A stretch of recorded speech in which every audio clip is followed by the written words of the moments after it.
Hello, and welcome to the second CTIS Walk-in Clinic of 2025. My name is Teresa Calandri, and I'm a Project Assistant Analyst at the EMA. This is the agenda for today. Let me start with some housekeeping rules. Questions have been collected via Slido until April 30 using the code #clinic250. If the video screen is blurry or difficult to see, please read the instructions in the gray box underneath the live broadcast section on the event page. There you can find a link to watch the live broadcast on full screen. Please make sure you have a stable internet connection. For more information on CTIS, you can consult various resources, some of them listed on this slide. The Clinical Trials Highlights newsletter, the CTIS training and support page, and for guidance on CTR interpretation, you can consult UDROLEX Volume 10. The CTIS Training Environment Survey is opened. On the slide, you have the link to access and the QR code of the survey. This survey collects expressions of interest in accessing the CTIS training environments. All details will serve to proactively identify the needs and intentions of use of CTIS and grant access accordingly. I would like now to introduce you to our experts of today. We have Anne Leaners, regulatory expert at the Belgium Federal Agency for Medicines and Health Products. We have Jan Willem Kleinofink, special advisor at the Central Committee on Research Involving Human Subjects in the Netherlands. Andrea Rumer, coordinator of clinical trials at the Paul Ehrlich Institute in Germany. And we also have from EMA, Katia Gonçalves, scientific officer at the EMA, and Victor Kojokaru, also scientific officer at the EMA. The Q&A session starts now. Please note that some questions will not be addressed during today's session as their scope was not entirely clear and we did not want to provide inaccurate or incomplete responses. We kindly ask you to raise a ticket for these questions. We will start now with the first question. The same endpoint-related questionnaires are in three formats: paper and screenshots for tablet and cell phone. The content is identical and they will be used interchangeably at sites. Would it be acceptable to submit only tablet screenshots in part 1, but after approval, use all three formats at sites? Anne, please. Thank you, Teresa. It is acceptable to submit only tablet screenshots in part 1 and after approval to use all three formats if the content is identical in the three formats. Thank you. Thank you, Anne. Next question. For how long can ad hoc RFI's corrective measures be received after global end of trial? Victor? Yes, thank you, Teresa. There are no legally defined deadlines for member states to raise ad hoc RFIs or corrective measures. And ad hoc RFIs can be initiated by member states at any point during the life cycle of a clinical trial, including after the global end of trial, particularly if new evidence or data emerge that is relevant to trial supervision, such as post-trial safety monitoring or compliance audits. Corrective measures, as defined in Article 77 of the CTR, are typically expected while the trial is ongoing, but there may be instances, such as the need for post-trial safety follow-up, where member states decide to take corrective measures after the trial has ended. However, from a system perspective, CTIS currently does not allow member states to take corrective measures once an end-of-trial notification has been submitted. Therefore, if corrective measures are required after the global end of trial, coordination and dialogue between member states and the sponsor are necessary in order to align on the appropriate steps. Thank you. Thank you, Victor. Next question. How can ASR assessment deadlines be enforced? Currently, there are big delays. Can KPI reports present the metrics of ASR assessment timelines? Katia? Hi, Teresa, thank you. As it can be verified on Article 7 of the Implementing Regulation 2022-20, The assessment timelines are defined. The timelines of an annual safety report should be completed within 42 days or in 84 days if an RFI is issued. So sponsors might have noticed some delays or annual safety reports still showing as under assessment because there was a technical issue in CTIS that prevented some member states from finalizing the assessment, even if this assessment was completed, but the system didn't always reflect that. Therefore, this issue has been fixed in one of the previous releases. So this issue has now been resolved, but for annual safety reports that were affected before the fix, manual action is still needed. So in such cases, the member states would have to raise a ticket to update the status in CTIS. So if sponsors have any doubts that this might be the case, they are advised to contact the safety assessing member state directly to clarify the current status and if the status is reflecting the reality.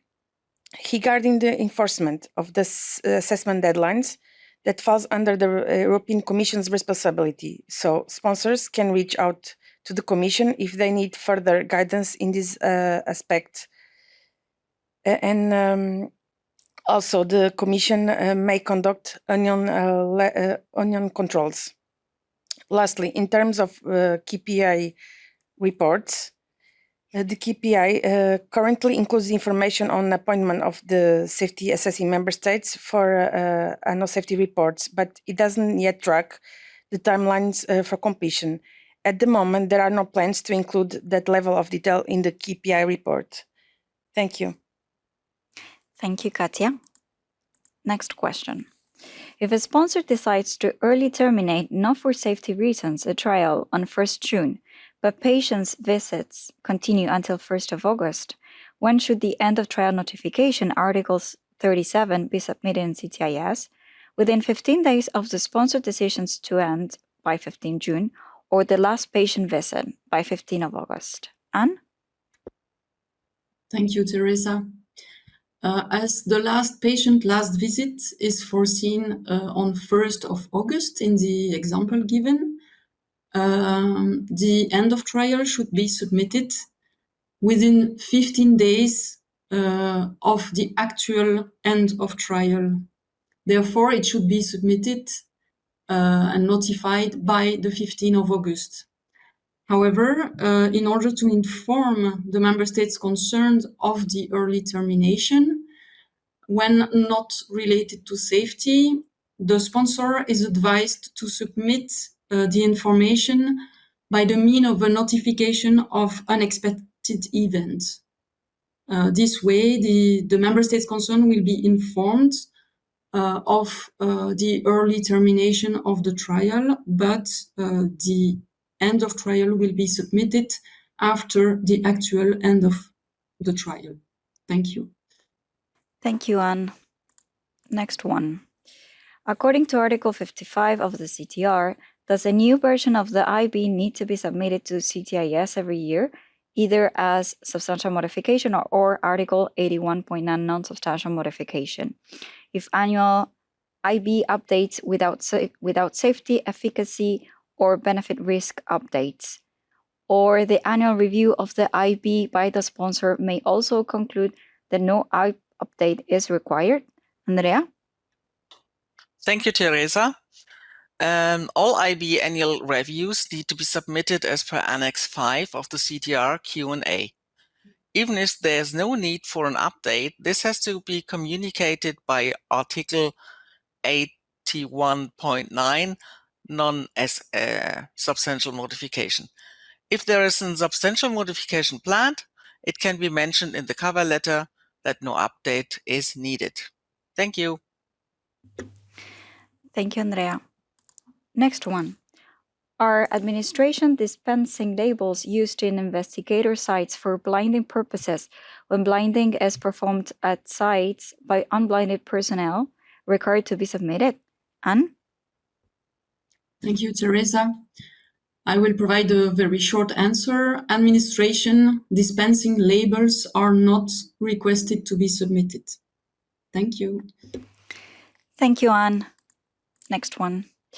Are labels used by sites for authorized IMPs, internal tracking, sometimes including study code, sponsor name, for clinical trial use only, required to be submitted? Anne again? Thank you, Teresa.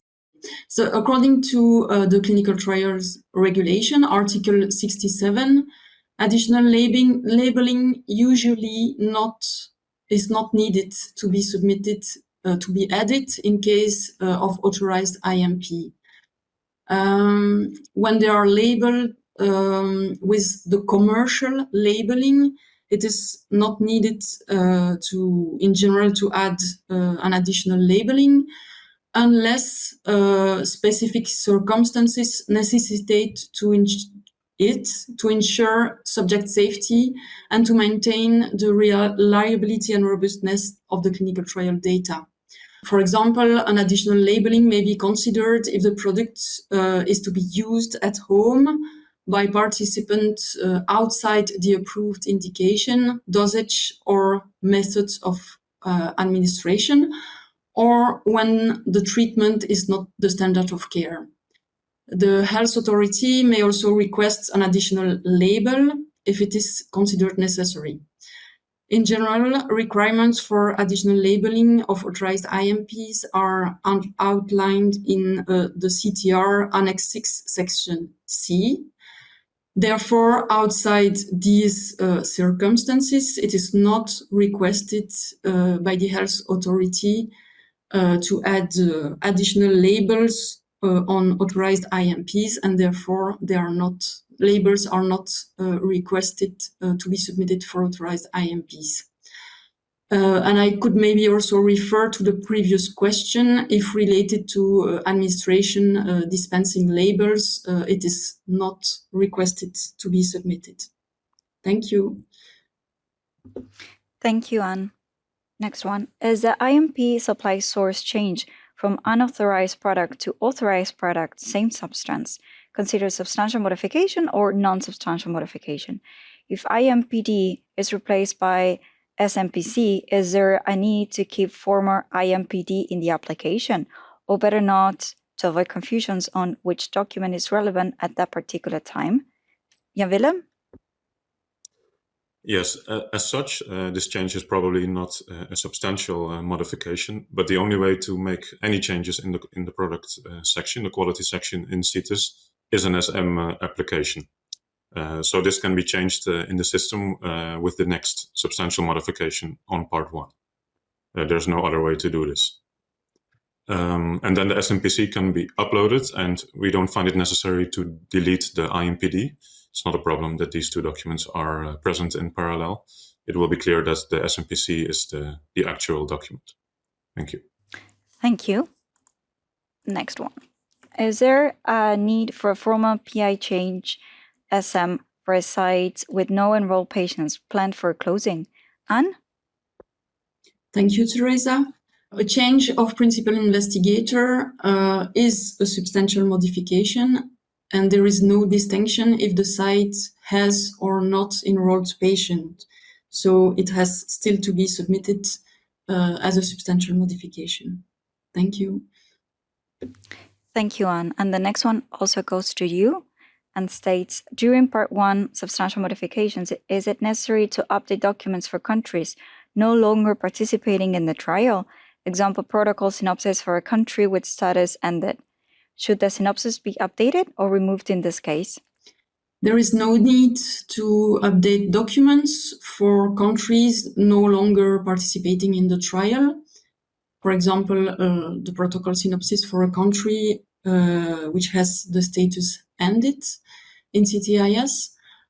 However, the protocol synopsis should be maintained in CTIS even if not updated anymore. Thank you, Teresa. Thank you. Next one. CTCG released new cover letters template for initial CTA, adding the sentence, this clinical trial is identical to the CTA with EU CT number, insert trial.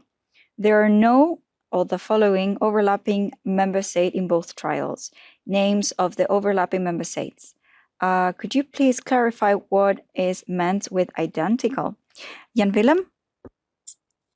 Yeah, so last year in CTIS, we started to see the first examples of, really duplicate trial applications, initial applications, the same product, the same title, the same endpoints. At first, we thought this was a mistake, maybe, but we found out that this was because of an FDA requirement that efficacy results in clinical trials should be independently confirmed via an independent trial. So that requirement originally from the FDA also has an impact on applications in CTIS if it's a global trial. So that is the reason that sometimes there are really identical clinical trial applications. And we've seen examples where the member states concerned were not identical in the two trials. That's why we also ask for this in the cover letter.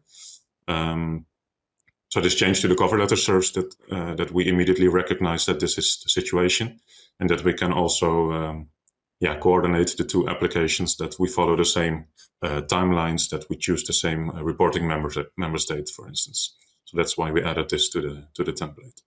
Thanks. Thank you, Jan Willem. And the next one is also for you. Is there a requirement that the estimated end of trial date in EEA in Part 1 CTIS structured data be updated? Notifications show the real end of trial date, and a full Part 1 substantial modification is the only way to change the estimated date, which requires payments of fees up to 1,000 euros. Yes, exactly. This example of changing the end of trial date, so basically extending the duration of the trial, is also described in Annex 4 of the Q&A of the European Commission. It depends on the exact situation whether this is a substantial or a non-substantial modification. For instance, if the extension is more than 10% of the duration, and there's also an impact on the exposure to the IMP or to the definition of the end of trial, then this is considered a substantial modification. However, the Q&A also gives an example of what could be an Article 81.9 non-substantial modification. So what should be reported via a non-SM application in CTIS. But this is not technically possible in CTIS. You cannot change this field via a non-SM application. So if this situation is the case for your trial, although the Q&A says it should be reported as a non-SM application, it's not possible. So you can just postpone this change in CTIS to the next substantial modification on Part 1. Thank you. Thank you, Jan Willem. Next one. Is there a possibility for the EMA CTR to provide an approval letter with a complete list of the reviewed and approved documents in order to share it with participating sites? Victor? Yes, thank you. At the moment, this is not possible in the system. Nonetheless, an improvement to CTIS is in the pipeline for new releases, so that in the future, we foresee that it will be possible to generate a list of the final clinical trial approved documents per trial application. But at this stage, there are other changes to the system that have been prioritized, and the implementation of new functionalities will follow. We cannot provide an exact timeline for this feature, for this specific feature just yet.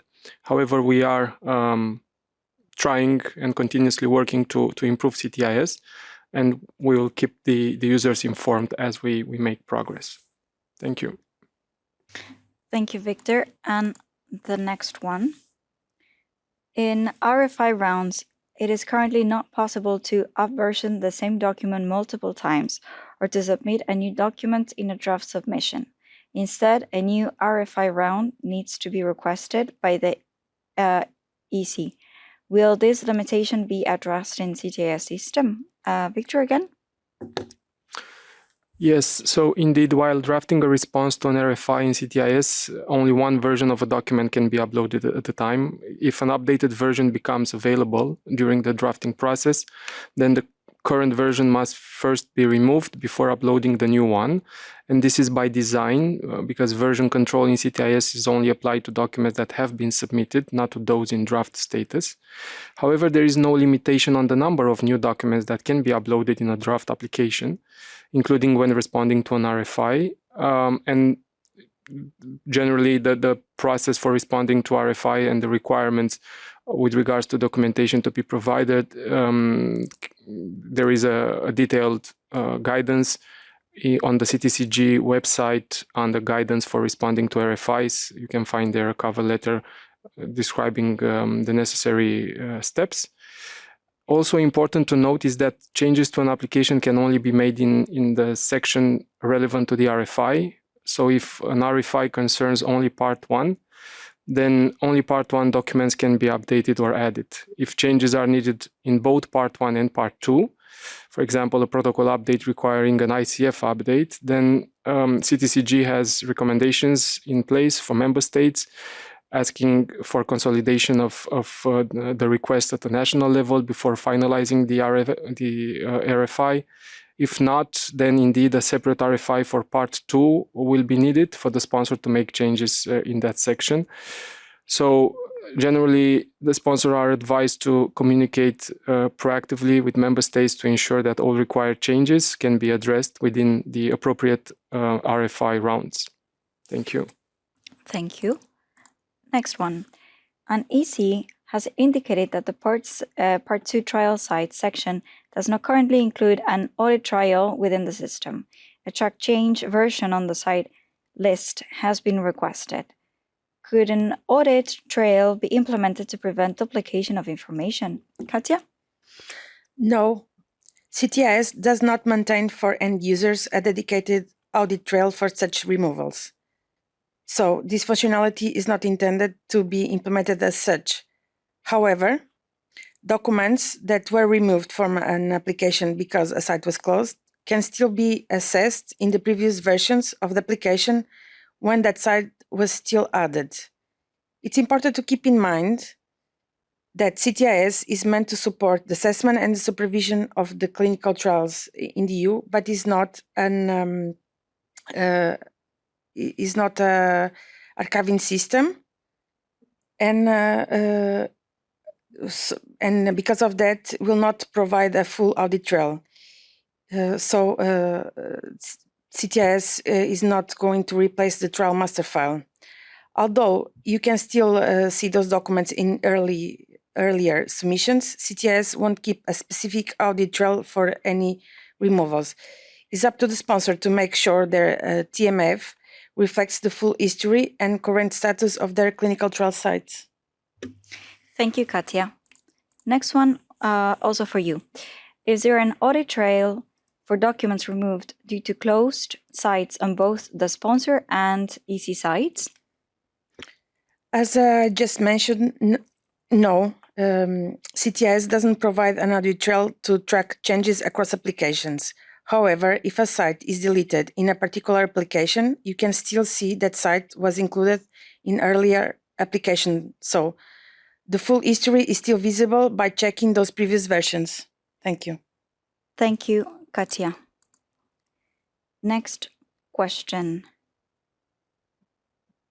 The CTIS portal's RFI tab currently does not support searches by protocol code.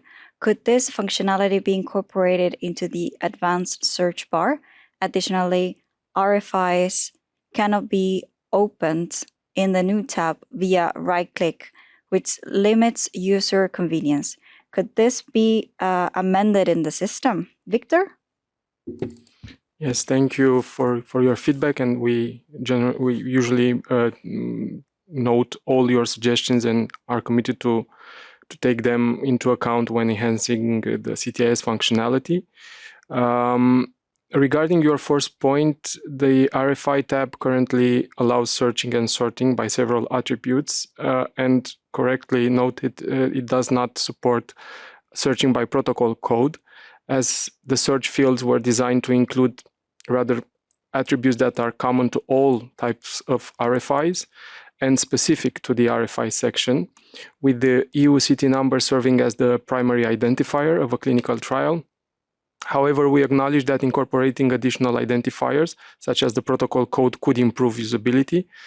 In the meantime, sponsors can access specific RFIs directly from the evaluation section of the relevant CTI if the aim is to narrow down to a specific trial application for which the sponsor already knows that an RFI was received.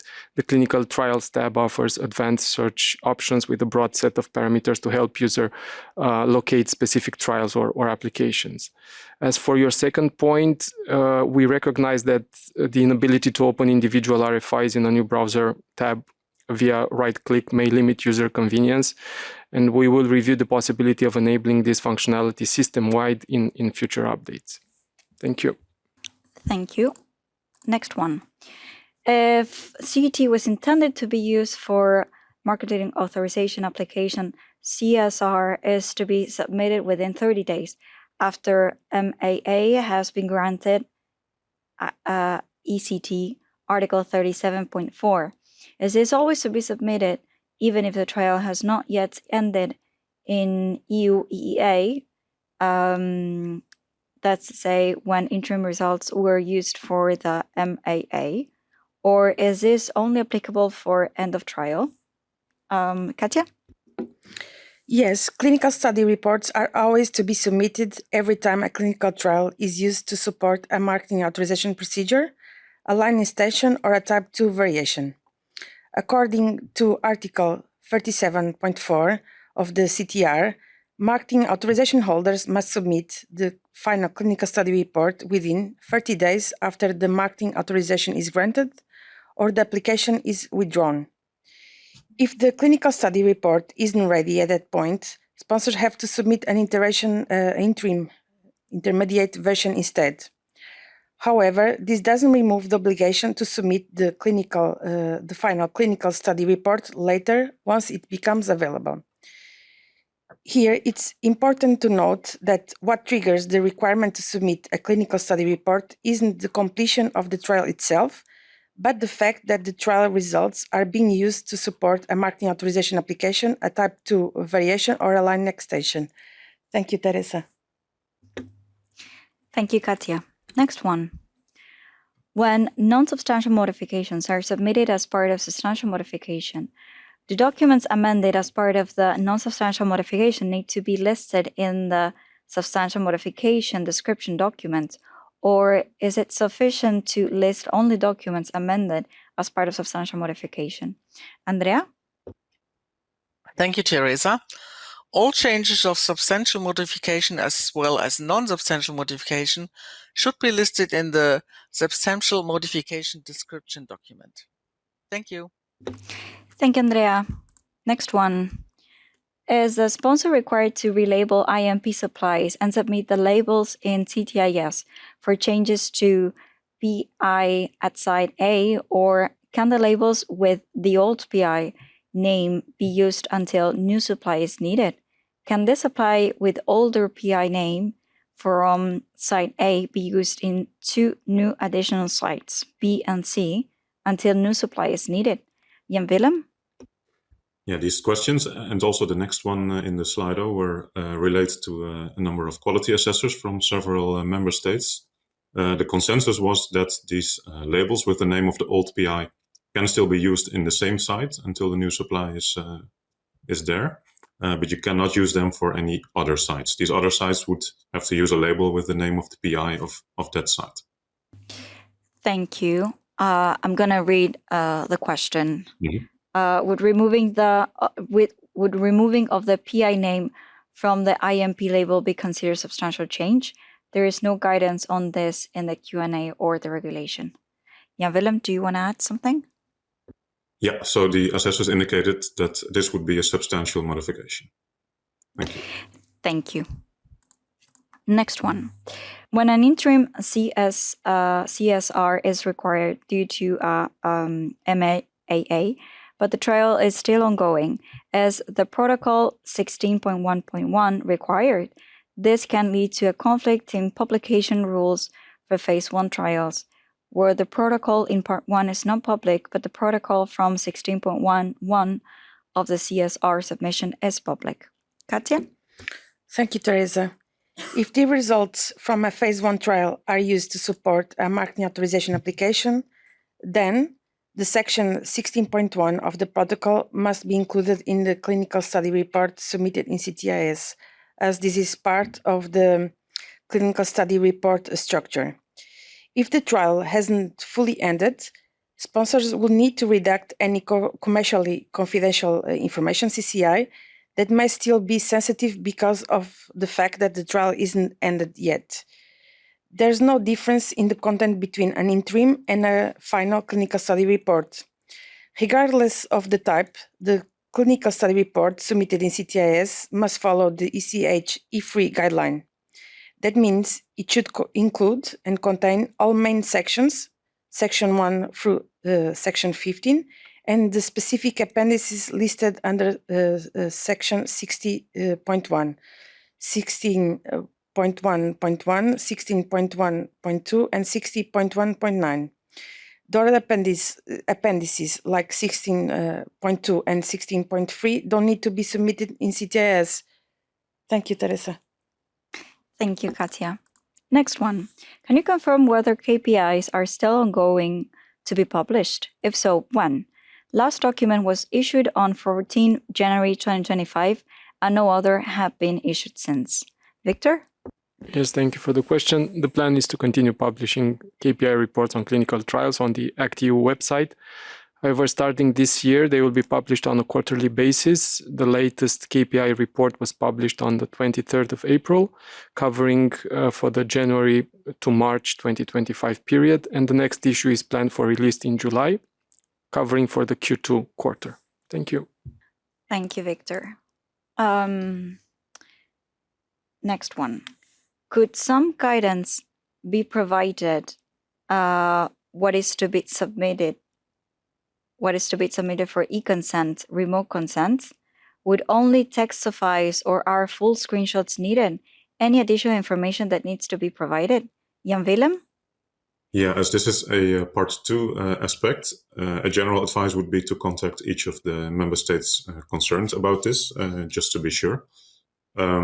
To our knowledge, there's not yet a harmonized European guidance for this topic. We can at least say that for the Netherlands, our preference would be to receive full screenshots, but text alone is not sufficient here. Thank you. Thank you, Jan-Willem. If a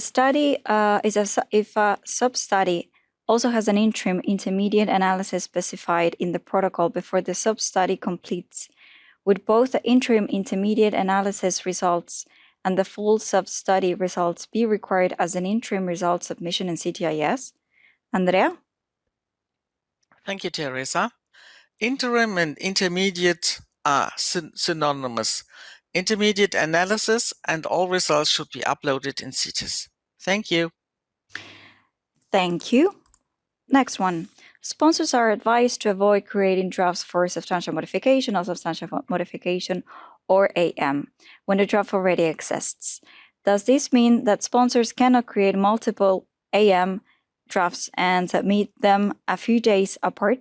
Instead, they must create one AM, wait for approval, and only then create and submit a new AM submission. Katja?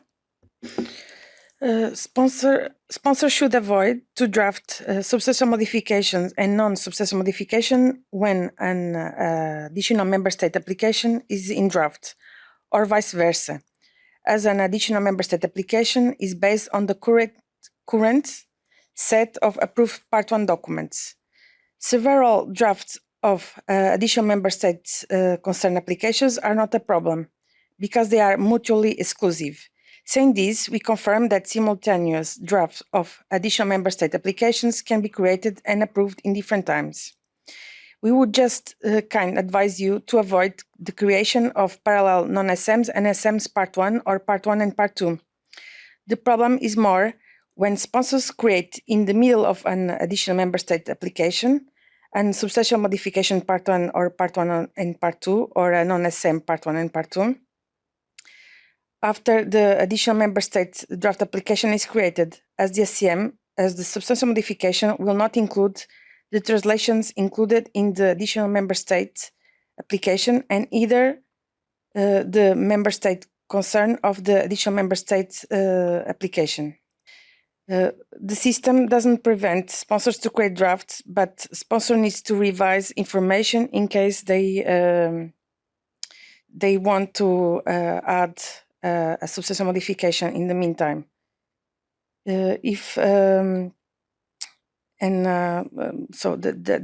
the additional member state applications can be created at the same time.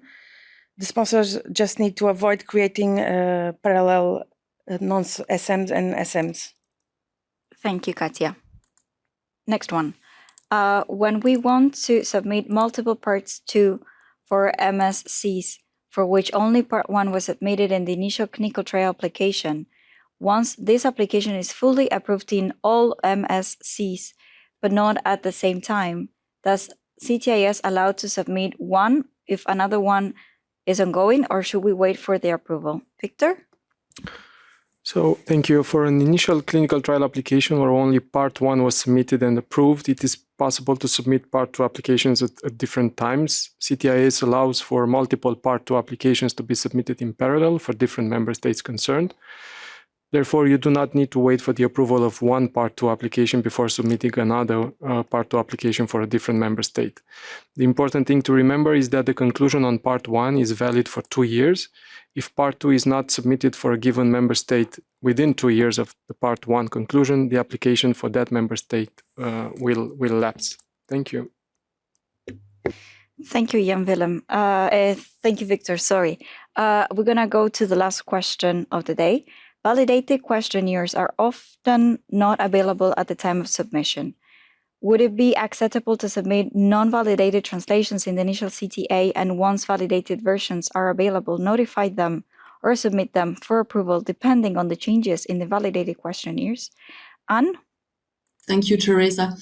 The question has been forwarded to the Medethics EU.